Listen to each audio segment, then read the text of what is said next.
This is Hidden Killers with Tony Bruschi. I don't even know what to feel right now on this one. Bryan Kohberger, just when you thought the evidence was already stacked against him, like an overfilled plate at an all-you-can-eat buffet, prosecutors have now dropped the bombshell that we've been waiting for, that we've been speculating on, that we've been reporting probably exists for quite some time. Now it's official, it does exist. The receipt for the K-Bar knife and sheath from Amazon, he bought it, and that's the end of the story, right? Joining me to discuss, Eric Faddis, defense attorney, former prosecutor. That's all we got to say initially on that. What was your reaction when you learned about this? I think I gasped a little bit because I was like, in every case, there are good facts and bad facts. And I thought, he had some avenues to pursue, and he's got a fighting chance, just like most other defendants. But this is problematic. This really sort of tips the scales, it appears, in favor of the prosecution, undercuts a number of defense arguments that they were considering presenting, it seems. This is a big development. I don't know how you come back from this. I'm not an attorney. You are. You've done both sides of the aisle on this, from prosecution to defense. But, I mean, is this as damning as it appears to be on the surface? Does anybody come back from buying the murder weapon? Because they never did find the murder weapon. They have the sheath, and all they have to do is match the sheath to being the one that was purchased. Is this the end of the road for Kohberger? I mean, what do you do here? What's your thoughts? Oh gosh, before this, he had some potential outs to at least consider. One was that they hadn't found the murder weapon, like you mentioned. That's a big deal. That's a huge deal. In a murder case, the jury always wants to see that murder weapon. It had not been located, but now we got pretty strong evidence, it appears, that he bought it. And the inference is it was sent to him and he possessed it and had it. From there, this is a tough one, and it's hard also to argue that things were planted based on this transaction history with Amazon. In addition, the DNA argument that defense was trying to bring, I think, is worsened by this as well. So really a huge blow to the defense. Yeah, I mean, it feels like everything that they've been trying to argue leading up to this has just...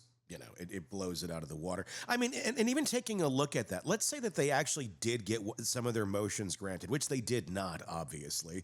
But, I mean, even if you tried to argue the DNA, it was planted, things of that nature, how do you argue it when you bought the damn weapon? I mean, that was the last thing before we found this out was, it's the real killer is out there. We're going to find the real killer. You bought the damn thing on Amazon months before. And that's, I think, another key part of this. This happened months before the killings. I believe it was like back in May that he bought this. The killings were in November.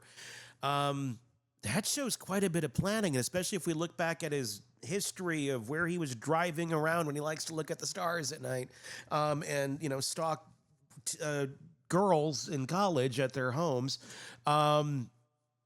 There's so much to this. The fact that shows a lot of premeditation, does it not, if he's buying this thing that early? I mean, can they argue, well, he bought it because he liked the knife and then just decided to use it because he had it around? Does it make a difference? It makes a huge difference in a number of respects. One is that, on first degree murder, you have to prove, like you said, premeditation, that there was malice aforethought, that a person planned this out. They had these nefarious intentions significantly in advance of the act they committed. Defense could have argued, hey, this person was unstable mentally. They had some kind of break. Things happened very quickly and led to this horrendous event, which might get you out of first degree murder, or at least have a mitigating effect at the death penalty sentencing phase. Here, this shows that he was looking into this, it appears, months before this egregious quadruple stabbing. And so, where do you go from there? How do you garner sympathy when the timeline and the purchases and everything else are really starting to add up? And they've known this. Obviously, the The defense has known this. The prosecution has known this. It's been in discovery for quite some time. It's just now finally the judge has said, we need to not do everything in secrecy, so they're dropping a lot of stuff. Does this all make sense when we look back, in retrospect now on the motions that Ann Taylor has attempted to get passed here that have all failed? Well, let's try this, let's try that, let's try this, and it all kind of keeps going to be a little bit more extreme, a little more fantastical. Now we're like last week, there's the third party culprit.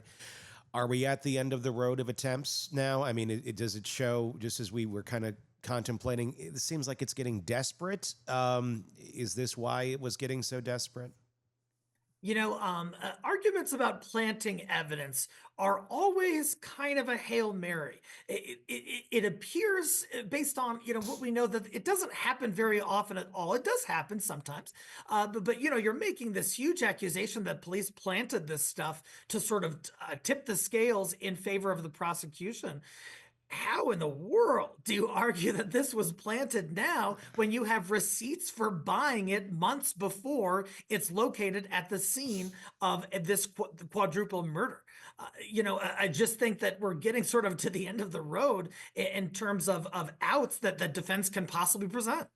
How do you think Mama and Papa Kohberger are feeling right now? I wonder what's going through their mind out there in Pennsylvania at this moment in time. I've got to imagine, if this evidence is authentic, which I have no reason to suggest it isn't, in terms of the Amazon purchase history, that the parents are, of course, overwhelmed and concerned and distraught, I'm sure.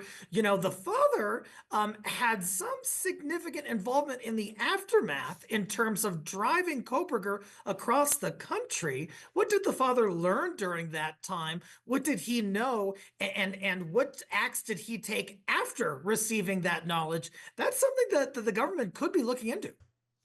Yeah, I mean, they could call him as a witness in this, without a doubt. And we know from the book, the Howard Bloom book, he interviewed a lot of not the parents directly, but heard indirect statements allegedly from some of the friends of the family, and it sounded pretty damning. The family seemed to already kind of suspect. That's my take on what I read on that book, was that the family kind of suspected that maybe their little boy is capable of this. And that's got to be a horrible thing to run through your mind and go, well, maybe it's not. Maybe it gives you a little bit of closure and you're not sitting there like, no, he couldn't go and do this. But, oh, goodness, when you see this now, I don't even know how you reckon that. Want more on this case and others? Then press subscribe now and don't miss a moment of true crime coverage from Tony Bruschi and the Hidden Killers podcast.